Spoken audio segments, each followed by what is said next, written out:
नमस्कार, मैं अविनाश कुमार, आप देख रहे हैं ताज़ा समाचार। अभी हम झारखंड के बोकारो जिले में उपस्थित हैं और हमारे बीच एक कुछ खास मेहमान जुड़ रहे हैं और उनसे जुड़ते हैं और बातचीत करते हैं और कुछ जानने का प्रयास करते हैं। ताज़ा समाचार में आपका बहुत बहुत स्वागत है मैडम। बहुत बहुत धन्यवाद आपका भी, ताज़ा न्यूज़ का और हमारे दर्शकों का भी। और एक सवाल है मैडम कि आपने महिला विकास मंच का जो जिला अध्यक्ष है बोकारो में, तो अभी तक आपने कितना केस हैंडल किया, इसके बारे में बताइए। देखिए, गिनती तो नहीं है, लेकिन हाँ ये अनगिनत कह सकते हैं इसको। कितना है गिनती वो फाइल देखना पड़ेगा, उसके बाद पता चलेगा। फाइल देख करके वो सारा हमने लिस्ट रखा है।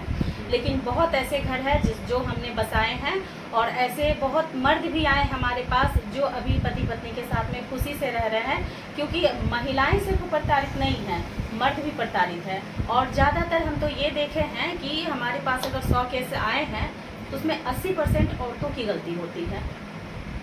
अच्छा, कुछ दिन पहले आपका देखने को मिला था कि आप गिरिडीह गए थे केस को सॉल्व करने के लिए और आपके माध्यम से उस केस को सॉल्व भी किया गया। इसके बारे में आप क्या राय देना चाहिए?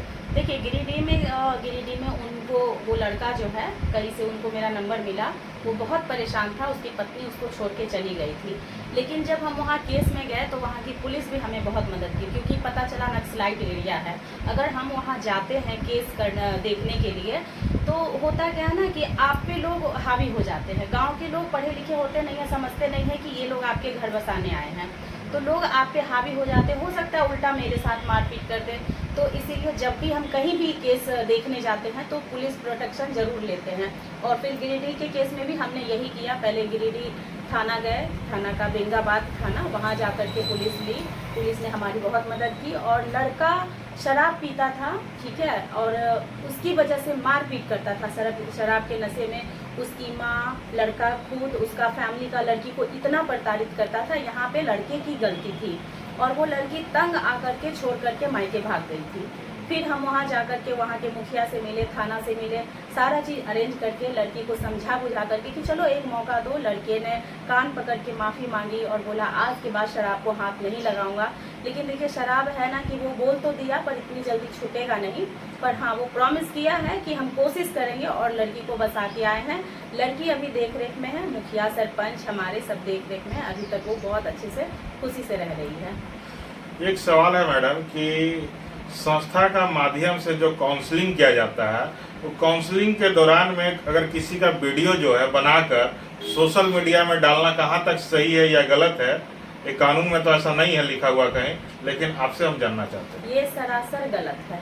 ये सरासर कोई भी आपके पास अगर आया है, ठीक है, तो आप उसकी निजी चीज़ को सोशल मीडिया पे नहीं डाल सकते हैं। वो आपके, अगर आप, मेरा भी, हम भी डालते हैं, आप देखेंगे हम चेहरे को ब्लर कर देते हैं, इमोजी डाल देते हैं और अगले से परमिशन लेते हैं कि क्या हम ये कर सकते हैं, क्योंकि कुछ चीज़ को ना प्रूफ के तौर पे रखना होता है।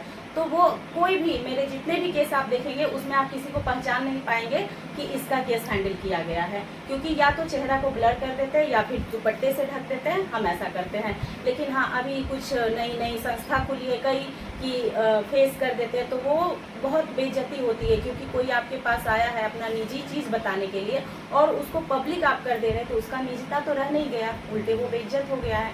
तो मेरे नज़र से ये गलत है। आज के दौर में जितना ही भी संस्थाएं इसमें बोकारो में देखने को जो मिल रहा है, काफी जोर शोर से वीडियो बनाकर डाला जाता है, ठीक है, और आपके बारे में काफी आरोप भी लगाया जाता है। हाँ। कि विजेता शेखर जी इतना पैसा ली है, तो विजेता शेखर जी उतना पैसा ली है, तो बीना मानवी जी उतना पैसा लेकर काम करती है। तो इसमें आप क्या राय देंगे, अपना विचार? देखिए, जहाँ तक हम जानते हैं वीना मानवी जी के बारे में वो भी नहीं लेती है। अगर होगा तो भाई हमको नहीं पता है उतना। हाँ, मेरे बारे में अगर है तो 110% की नहीं, मतलब नहीं, ठीक है। अगर कोई ऐसा है तो सामने आके बोले। और अगर हम पैसा ही लेते हैं तो लोग हमारे पास क्यों आते हैं? मत आए, थाना पुलिस है ना, जाइए थाना पुलिस के पास, मत आए। आरोप प्रत्यारोप लगाने का दौर देखिए चलता रहेगा। जब आप